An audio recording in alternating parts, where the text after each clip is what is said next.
It's great to have you here today on this national holiday, Christa's birthday.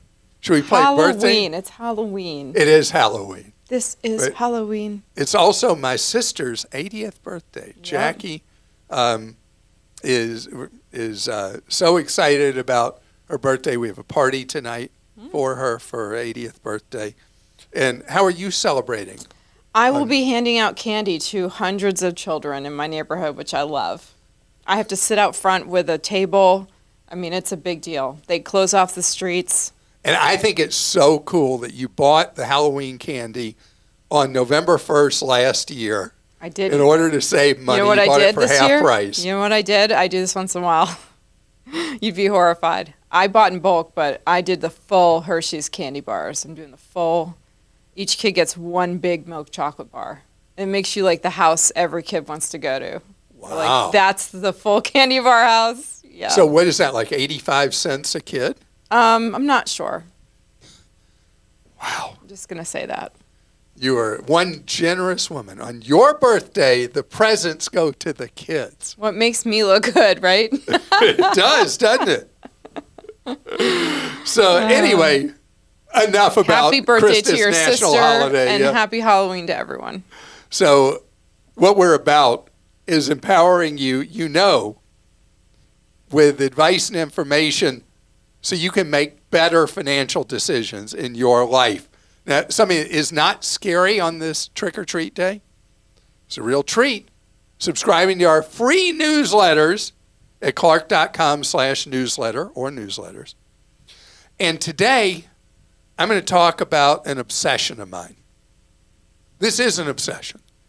I believe that if you're a business owner, you need to work side by side with your employees, at least some each year.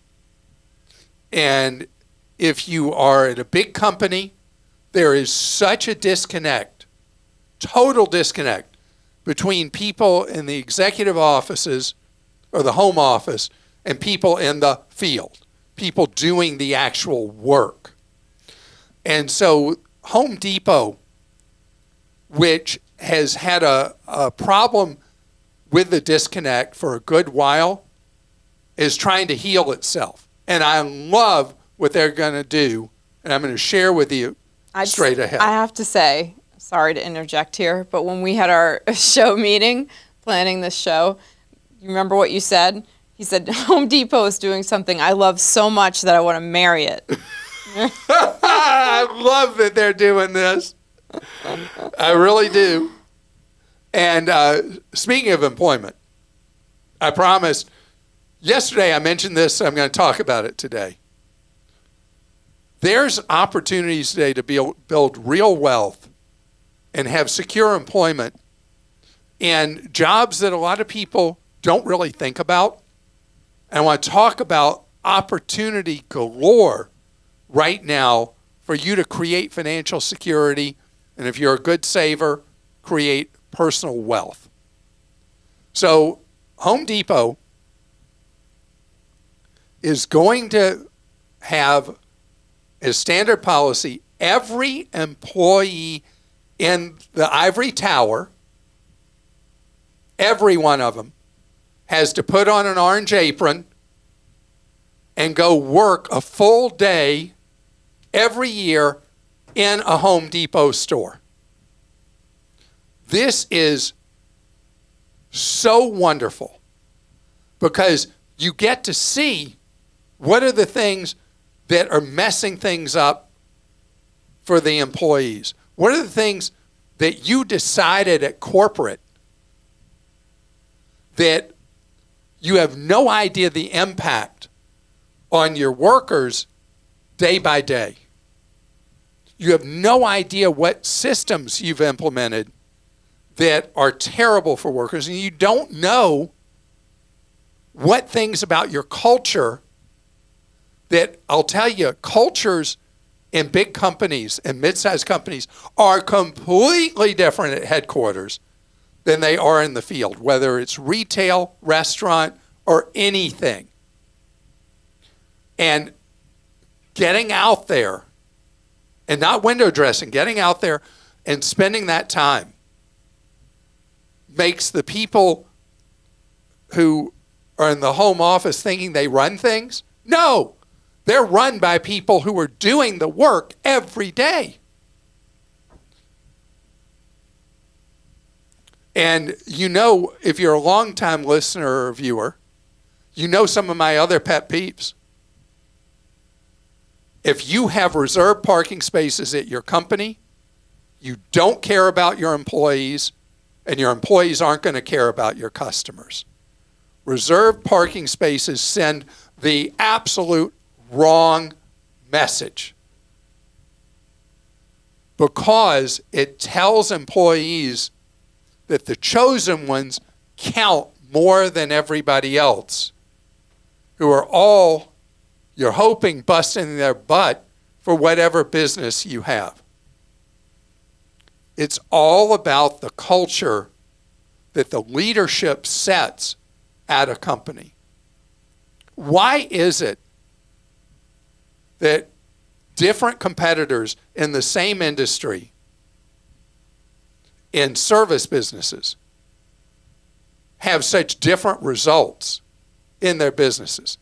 It's all about how the business operates, and that starts with how the employees are treated. From the newest, lowest paid employee all the way through the organization. I used to use an expression I can't use any more regularly without explaining, but because it sounds loaded. But the companies that romance their employees have employees that romance the customer. Oh, boy. And I'm not meaning, what I mean is the bosses should serve the workers, not the other way around. And I'll tell you another thing. This is a hot button for me, obviously. Yep. Last thing I want to say is that if you have a corporate culture where people are trying to kiss up to the boss and earn brownie points with the boss, your culture's broken.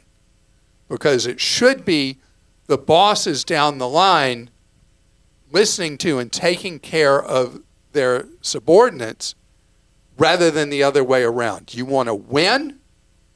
You want to win as a company of any size?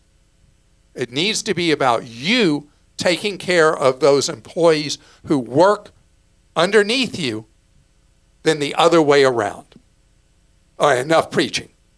Let's go to some questions. David in Texas says, I need a long-term car rental for my mother who will be visiting us in Houston for 3 months. After a quick search, it seems the smallest compact car would cost around $900 per month through the typical car rental sites. However, I recall an Uber driver mentioning last year that she rented an EV for about $300 per month. Do you know if such deals are available to the general public or if this was a special arrangement for Uber drivers? This is a special thing that both Uber and Lyft have done different things to try to get additional drivers where they have these car rental, car leasing kind of programs. But there's something, David, I want you to look at as well, and that is Sixt, S-I-X-T.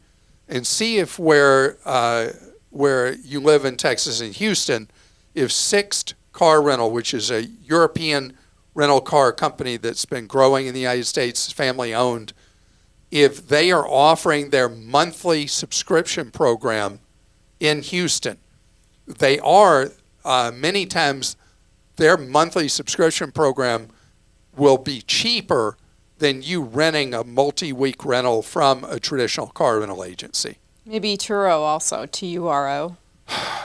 I'm nervous about Turo. I've been Turo is having growing pains similar to the problems with Airbnb, where when something goes wrong, Turo's kind of washing their hands of it. And it's my fault with my middle brother, Neil. I got him hooked on Turo years ago when he was going to your beloved Boston.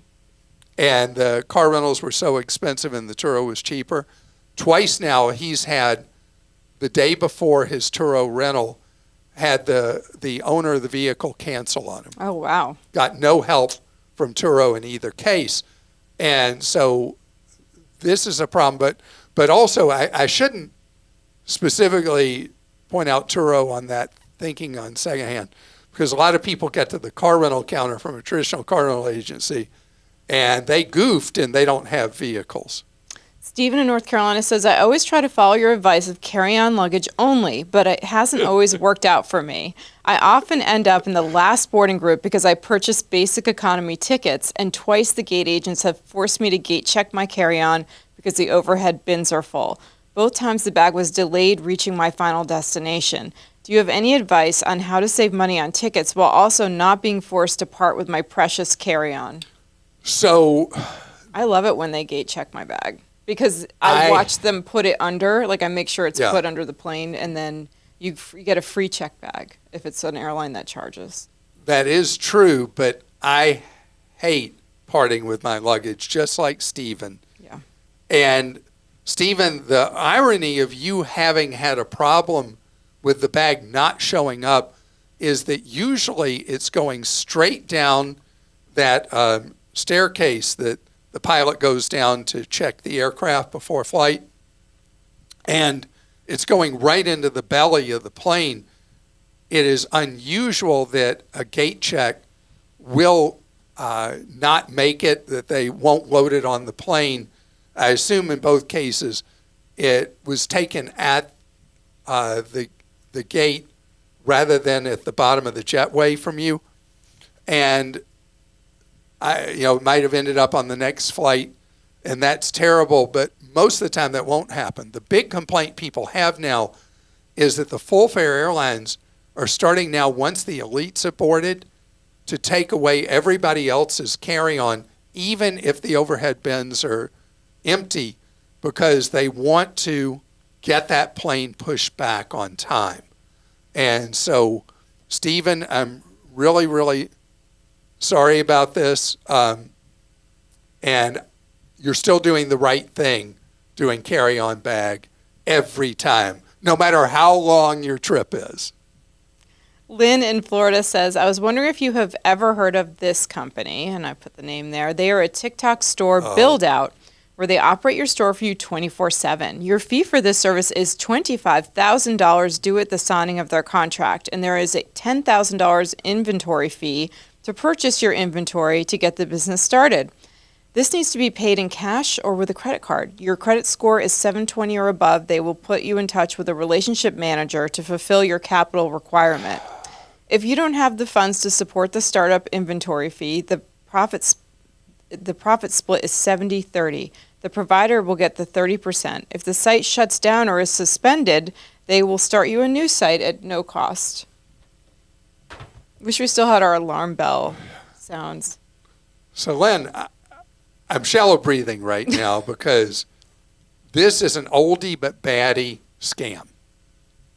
And this one has been around in different forms for at least 20 years, where they say, we're going to set you up in your own online retail operation. The only thing new with yours is they're using TikTok as the lure.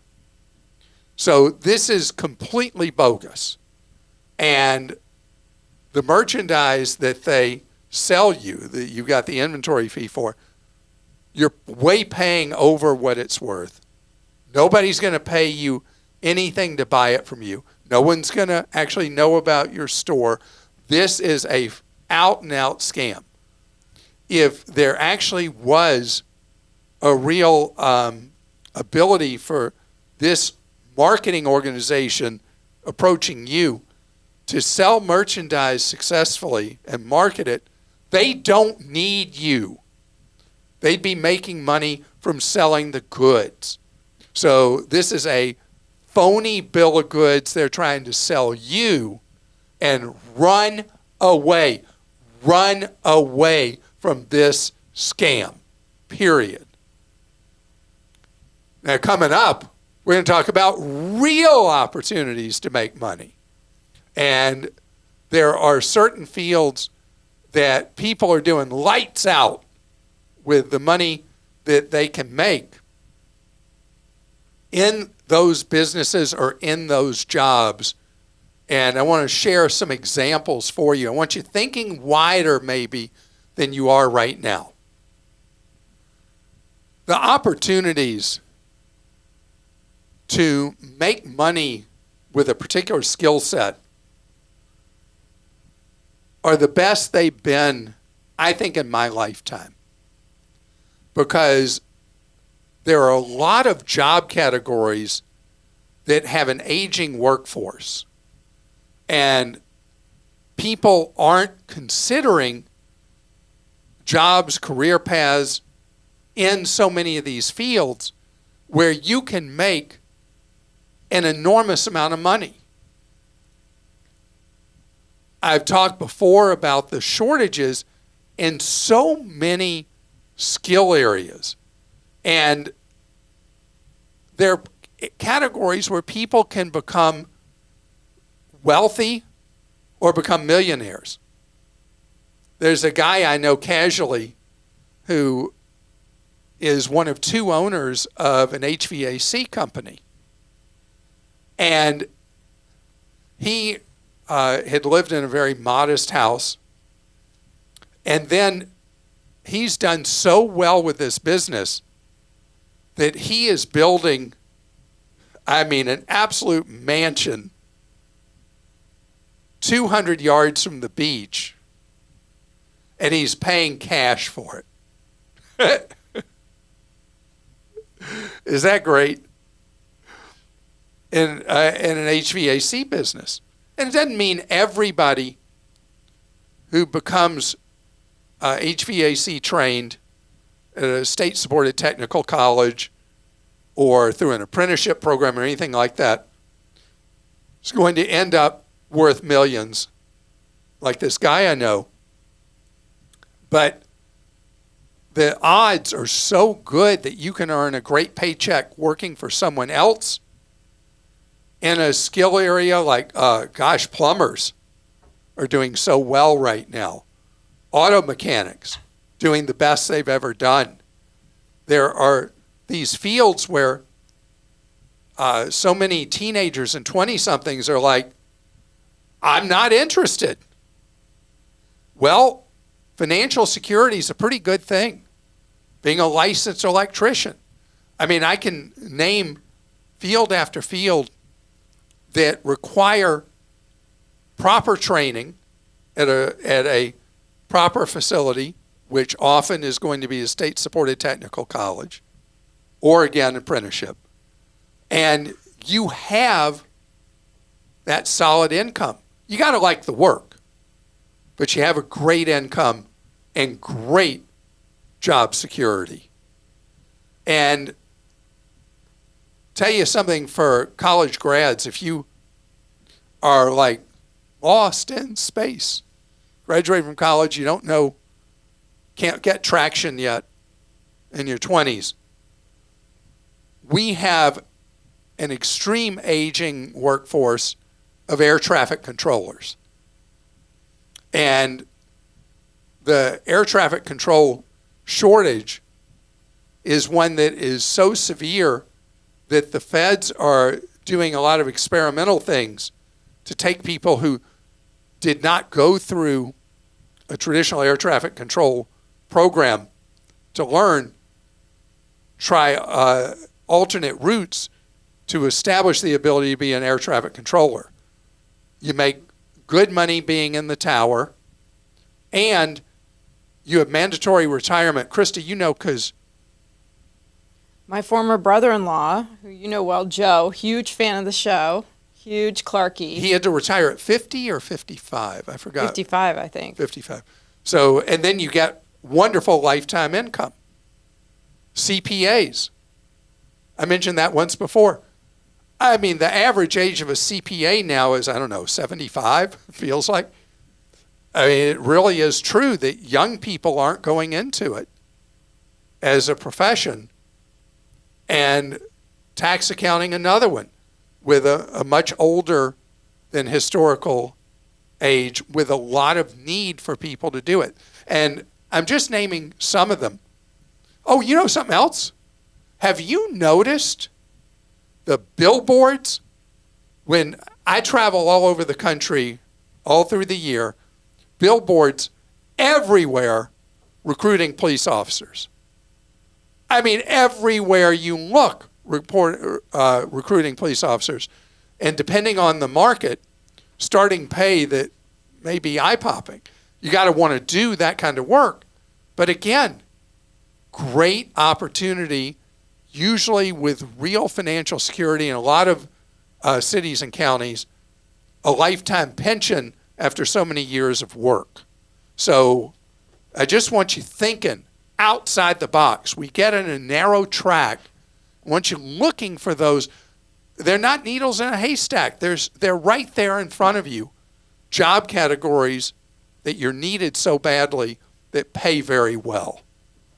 Okay, ready for questions? I am. Let's go to Molly. Many years ago, you recommended to have parents freeze credit for their minor children to protect them from identity theft. I thought that would be a wise decision, so I went through the hassle of submitting the paperwork. And it is hassle. Fast forward, now my children are both teenagers. I've already added them both as authorized users on my credit cards. And no, they don't have access to the cards, LOL. I would like to check their credit reports to make sure there are no discrepancies and make sure they actually have an established credit history. However, because they're both minors, I seem to be unable to view their reports via annualcreditreport.com. Is there any way to view the reports and verify that all is well? My oldest is planning to purchase a car in the next 2 years, and we don't want any surprises on her credit report. And we don't know how old she is. 17, I believe it was. If she's... It's not in here, but I that was some extra info that I didn't. 17. Mm-hmm. Right. So at 17, her credit file should automatically unfreeze. That the child credit freeze goes away at age 17 with the bureaus automatically because the idea of child identity theft is pretty much past done by the time a kid is just short of legal adulthood in most states, 18.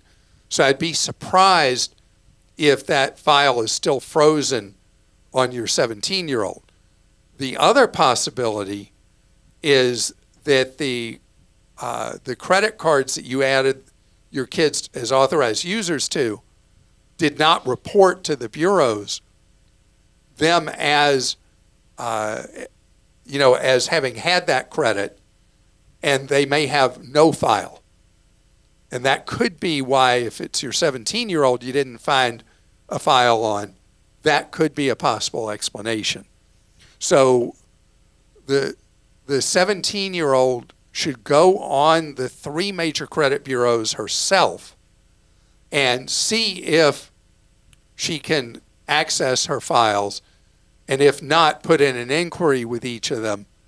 And if necessary, she'll be able to thaw the credit files because she is now 17. The younger child, it's best to just leave things alone till they do hit 17, when in theory, the files should automatically thaw. Thomas in Connecticut says, my 21-year-old son has been very successful launching his own real estate wholesale firm. He has it set up as a real estate wholesale firm. He has it set up as an S Corp. I'm not sure. He has over $100K in dry powder and no debt. Now that his business is off and running, 2 years with steady flows, and is beyond an experimental phase, I've stressed to him the need to save for the long term and have channeled the guru of Roth. That's you, Mr. Clark. His tax advisor has pointed him toward a real estate IRA as a means of acquiring substantial wealth. I'm wondering if you have heard of this option and what are your thoughts? I know real estate can be volatile, but the risk can sometimes bring reward. I know you love index investing, as do I, but I would like your thoughts before we explore this further. Fidelity doesn't offer any products or account structure here, so also wondering if you have a custodian or recorder, record keeper advice. Thank you for all that you do for this multi-generational Clarkey family. Well, thank you very much for that. And Thomas, I don't like the real estate IRAs. It is a specialty area, has a lot of snakes in the grass. The rules are complicated. You can trip over them. And the fees that you pay for the administration of the real estate IRA are very, very high. I mean, you're a Fidelity investor where the fees are microscopic, relatively speaking, to what kind of fees you have ongoing with a real estate IRA. But my bigger problem with a 21-year-old is that there's long-term benefit owning real estate outside of an IRA. The tax code is extremely favorable to real estate owned by an individual for investment purposes. And you miss a lot of that benefit owning real estate inside an IRA tax-wise, and also with the fees that you would face that I mentioned. So I love it that your 21-year-old is building wealth through real estate and should continue doing that. The Roth IRA, in my opinion, is a different animal. And that's why it is for traditional investing in the stock market, index funds, or for a 21-year-old, I absolutely love the targeted index fund. With Fidelity, they have two types. If your son does it, make sure he's in the index version of the target fund, and he'll want to buy the latest he can, which may be year 2070 or 65 at this point. Somewhere way off in the future is where he wants that money. Sergio in Texas says, on a recent episode, you said it only makes sense for someone to invest in a traditional versus Roth if they make over $500K a year. I'm struggling to understand that. For the longest time, I've been investing in Roth, but I'm starting to second guess that decision. If I'm in the 22% tax bracket and I invest $10,000 in a Roth, I'd be paying $2,200 today. If I were to take those $2,200 and invest them in a taxable account, the after-tax cash value of either Roth versus traditional plus taxable would be the same if I were taxed at 22% at retirement for the full amount. However, wouldn't my effective tax rate be much lower? Am I wrong? Am I missing any other potential impacts? Please help me understand why a traditional retirement investment wouldn't be superior. Okay, this is so ironic because I addressed this yesterday, and so I'm going to give you the shorter version. If you want to hear the full explanation, go listen or watch yesterday's podcast. But here's the deal. You're able to effectively save more money in the Roth than you are in the traditional because you're using after-tax dollars. So you're able to tax-free save much more money for your future. Now, let's go to your thing, 22% tax bracket. And I talked about tax brackets yesterday. Because we have $30 trillion plus of accumulated deficit, we're running big deficits each year at the federal level. Tax rates are lower than they historically are. We're not collecting enough tax dollars. The economy is so much bigger than it used to be, and still we're running these ridiculous deficits. Why? We're an aging population, and we have enormous obligations we haven't funded for Medicare and Social Security, to name two things that are getting to the point where they crowd out everything else in the federal budget, and we're not funding them properly. How do you fund them? Well, I don't want to get into that because this is not a political show. But for you, the long-term benefit, because tax rates are very likely not going to be lower when you retire than your 22%. Remember, 22 is the end of your tax brackets at what you're making. So, and by the way, in what I said yesterday, I said $400,000 for a married couple, $200,000 for an individual. That's the tipping point that it starts being a better idea to do the traditional versus the Roth version of an IRA or a 401k. But this is such an important thing that understand how I make the decision to always tip the balance for most of us towards Roth versions of any investing you do, if that's available, versus traditional. So today, I want to take a moment for something that is personal and I guess self-indulgent. A wonderful, wonderful employee of ours, 26 years, first as a volunteer, then as an employee. Sue Gatliff was with us, and she's now passed away. And one of the most warm, kind, strong individuals you'll ever meet. No matter what was going on in her life, even at the end of her life, always greeted you with a smile in person or a smile in her voice if you were talking to her on a phone call. And I have such a privilege to be surrounded by wonderful people.